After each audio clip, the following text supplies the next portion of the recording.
தமிழ்நாடு நிதிநிலை அறிக்கை 2025-2026 எல்லாருக்கும் எல்லாம். பொன்மாலை பொழுதுல தனது திரையிசை வாழ்க்கையை தொடங்கின கவிப்பேரரசு வைரமுத்து அவர்களுக்கு இது உண்மையிலேயே பொன்னான நாள்.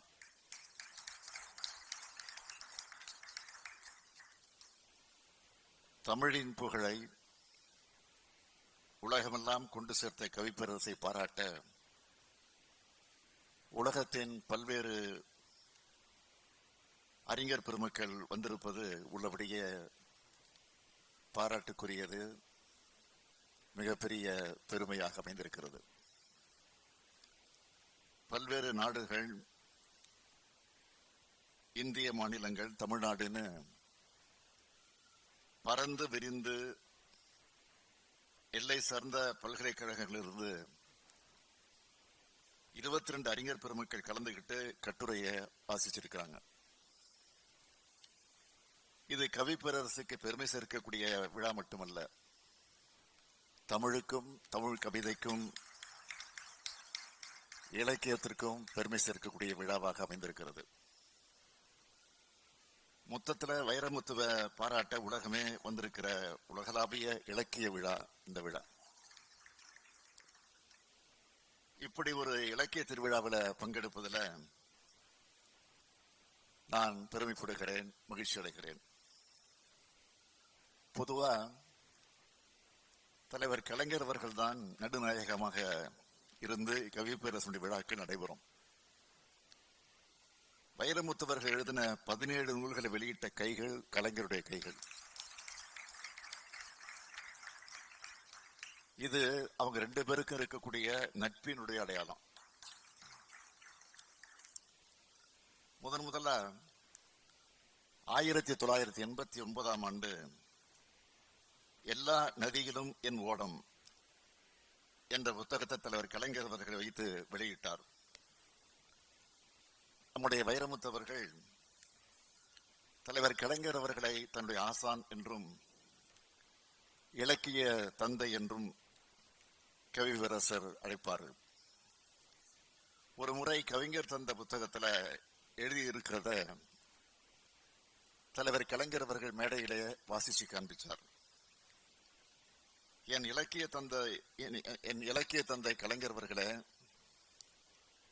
பாண்டி நாட்டில் ஒரு கரட்டு காட்டில் காலம் என்னை ஒரு விதையாய் துப்பியது. சோழ நாட்டு மேகமே, நீங்கள் சொரிந்த மழையில்தான் விதைக்குள் இருந்து விருட்சம் விழுந்தது.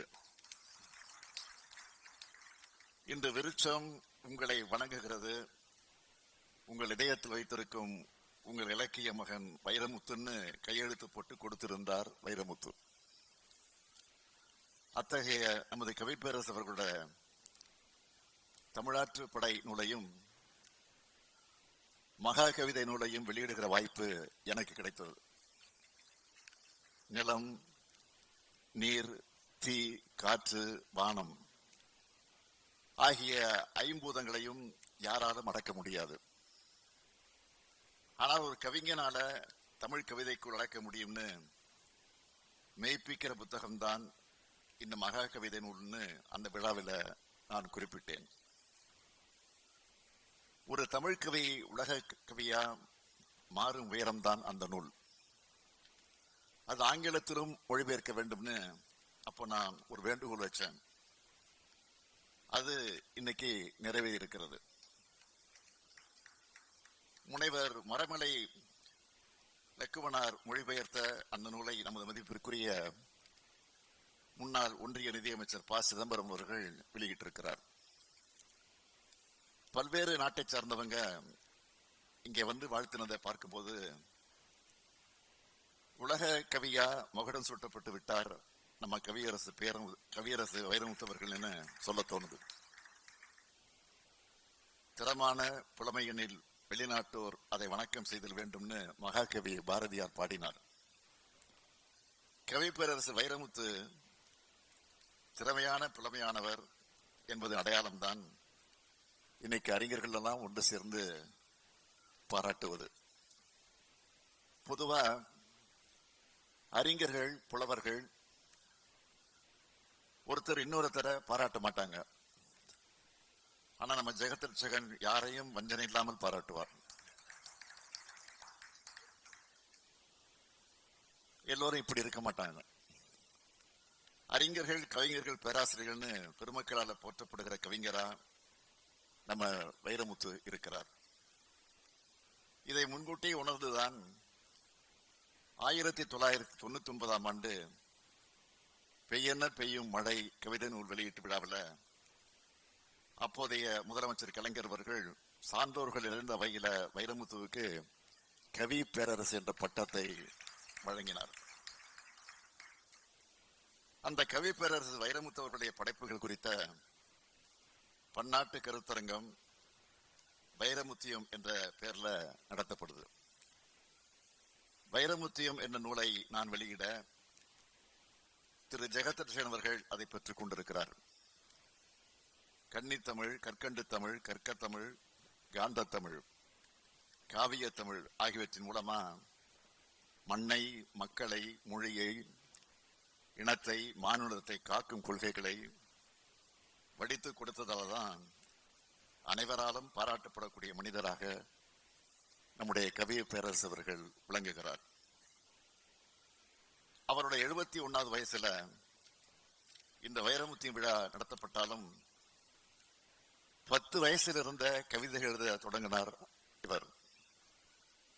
இளங்கலை மாணவராக இருந்தப்பவே வைகரை மேகங்கள் என்ற முதல் கவிதை நூலை வெளியிட்டார்கள். மாணவரா அவர் இருந்தப்பவே ஒரு கல்லூரியில அதை பாடமாக வச்சுட்டாங்க. இதுதான் இவருடைய பெருமை. எல்லோரும் வயசான பிறகு வாழ்க்கை வரலாற்று எழுதுவாங்க. ஆனா 28 வயசிலேயே இதுவரை நான் என்ற தன் வரலாறு நூலை எழுதின அளவுக்கு அப்பவே புகழ்ந்து அந்த புகழை அடைந்து விட்டார் நம்ம வைரமுத்து அவர்கள். 1983 அந்த நூலை வெளியிட்டார். வைரமுத்து அவர்கள் கவிப்பேரரசு என்ற நிலைக்கு வளர முடிஞ்சது என்பதற்கான முழு கதையும் அதுல தான் இருக்கு. பிற்காலத்தில் கிடைச்ச வெற்றிக்கும் புகழுக்கும் பின்னால் இருக்கக்கூடிய அனுபவம் தான் இத்தகைய வளர்ச்சிக்கு காரணம் என்பதை நீங்கள் எல்லாம் அறியலாம். என் பாதங்களுக்கு கீழே பூக்கள் இல்லை, மொய்த்து கிடந்தவை முக்களே, எனினும் ரத்தம் துடைத்து நடந்து வந்தேன் என்ற வரலாறு தான் அவரை இந்த அளவுக்கு கவிஞராய், படைப்பாளையாய் ஆக்கியிருக்கு. நாவல், சிறுகதை, பாடல், வரலாறு, தன் வரலாறு, பயணக்கட்டுரை, ஆராய்ச்சி கட்டுரை, திரைக்கதை, திரைக்கதை வசனம்னு இலக்கியத்தின் எல்லா வடிவங்களையும் நுழைந்து வெற்றி முகத்தை எடுத்து வந்தவர் தான் நம்முடைய வைரமுத்து அவர்கள். சிறந்த பாடலாசிரியருக்கான தேசிய விருதை 7 முறை பெற்று 7 முறை பெற்ற ஒரே பாடலாசிரியர் இவராக தான் இருப்பார் என்று நான் கருதுகிறேன். தமிழ்நாடு அரசின் சிறந்த பாடலாசிரியர் விருதை 6 முறை பெற்றிருக்கிறார். இதுவரை 7500க்கும் மேற்பட்ட பாடல்களை அவர் எழுதியிருக்கிறார். 39 நூல்களை எழுதியிருக்கிறார். இவருடைய கவிதைகளும் நாவல்களும் இதுவரை 26 லட்சம் பிரதிகள் விற்பனை ஆகியிருக்கு.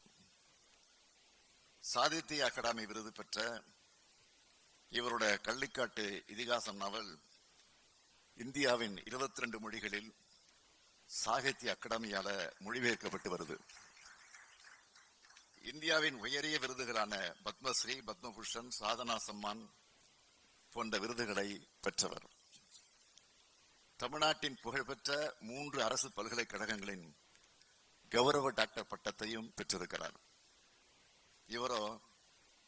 இவருடைய படைப்புகளை ஆராய்ச்சி செஞ்சு 100க்கும் மேற்பட்டவங்க எம்பிஎல் பட்டம் பெற்றிருக்காங்க. 60க்கும் மேற்பட்டோர் முனைவர் பட்டம் பெற்றிருக்காங்க. இதெல்லாம் சாதாரணமாக கிடைச்சதில்ல. அவருடைய தமிழுக்கும், சொல்லுக்கும், திறத்துக்கும், சொல்லுக்குள் இருக்கக்கூடிய கருத்துக்கும் கிடைச்ச மகுடங்கள். இந்த புகழையும் பெருமையையும் 3 தலைமுறைகளாக தக்க வச்சிருக்கிறது தான் பெரும் சாதனை. ஒரு படத்தோட காணாம போனவங்க இருக்காங்க. 5 புத்தகங்களோட முடிந்தவர்கள் கதையும் இருக்கு. ஆனா 50 ஆண்டுகளா இலக்கிய உலகத்தில் இடைவிடாம பயணிச்சுட்டு இருக்கிறார் நம்முடைய கவிப்பேரரசு வைரமுத்து அவர்கள்.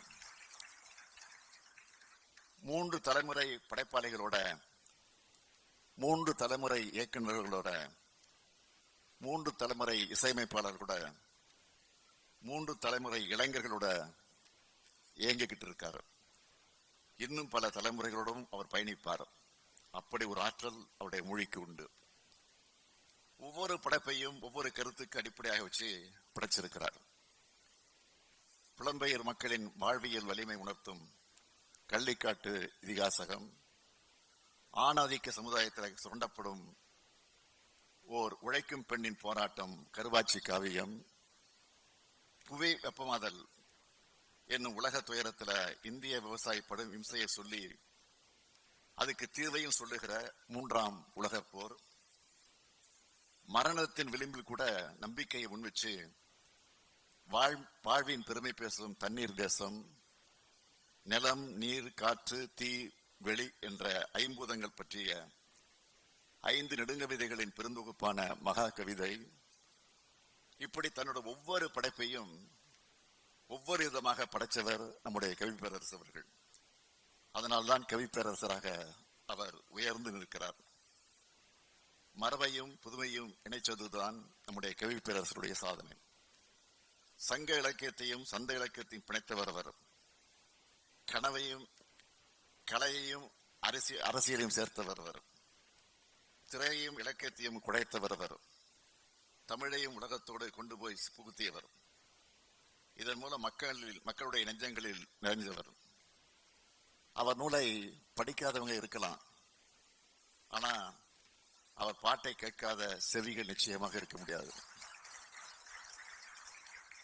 என் வானம் பெரிது, என் கேள்வி பெரிது, என் தமிழ் பெரிது, என் தவம் பெரிது, என் தோள்களில் கணக்கும் லட்சியத்தோட வந்த அப்படின்னு சொல்லி அதே லட்சியத்துக்காக வாழுகிறவர் வைரமுத்தவர்கள்.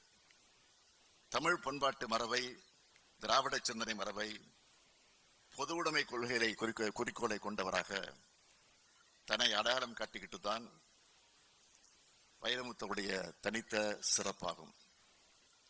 திரைத்துறையில வளர்ந்த பிறகு, உயர்ந்த பிறகு, தேசிய விருதுகளை பெற்ற பிறகும் தன்னை திராவிட இயக்க படைப்பாளியாக மறைக்காம அவர் கட்டி காட்ட பாராட்டுதான். அதற்காகத்தான் நானும் பாராட்ட வந்திருக்கிறேன். என் இளமை காலத்திலேயே தீ வளர்த்து கொண்டிருந்த திராவிட இயக்கத்துல எனது அடுப்புக்கு நெருப்பு எடுத்துக் கொண்டேன்னு சொல்லும் துணிச்சல் வைரமுத்துவுக்கு இருந்தது. தந்தை பெரியாரின் சுயமரியாதை சிந்தனையையும் புரட்சி கவிஞரின் கவிதை வரிகளும் பேரறிஞர் அண்ணாவினுடைய எழுத்தும் தன்னை வார்ப்பித்ததா அவர் சொல்லி இருக்கிறார். கலைஞரின் எழுத்துக்களே என் ரத்தத்தின் துள்ள வைத்திருக்கின்றன, என் நாடி நரம்புகளை வீணையாக்கி வாசித்திருக்கின்றன. எல்லா மேடைகளிலும் சொன்னவர் அவர். இந்த கொள்கை உரம்தான் அவரை கவனிக்க வச்சது. தமிழுக்கு பெருமை சேர்த்ததால தமிழ்நாட்டினுடைய முதலமைச்சர் என்ற முறையிலும், திராவிட கொள்கைக்கு வலு சேர்த்ததால திராவிட முன்னேற்ற கழகத்தின் தலைவர் என்ற முறையிலும், தலைவர் கலைஞரை இலக்கிய ஆசானாக ஏற்றுக்கொண்டதால் அவரின் மகன் என்ற அந்த பாச உணர்விலும், நான் விரும்பி கேட்கும் பல பாடல்களை தந்தவர் என்பதால் ஒரு ரசிகன் என்ற அந்த மகிழ்ச்சியிலும் கவிப்பேரரசு அவர்களை வாழ்த்துகிறேன், பாராட்டுகிறேன். கவிப்பேரரசு அவர்களே, பொதுவா 100 ஆண்டு வாழுங்கன்னு வாழ்த்துவாங்க. ஆனா இந்த படைப்பாளி இங்க இருக்கக்கூடிய நீங்க எல்லோரும் வாழ்த்துவது போல நானும், நீங்க படைப்பாளி என்ற காரணத்தால் 100 ஆண்டுகள் கடந்து வாழ்ந்து உங்கள் பாடல்கள் எண்ணிக்கை 10,000 ஆகட்டும், படைத்த நூல்கள் எண்ணிக்கை 100 ஆகட்டும் என்று வாழ்த்தி விடைபெறுகிறேன். நன்றி.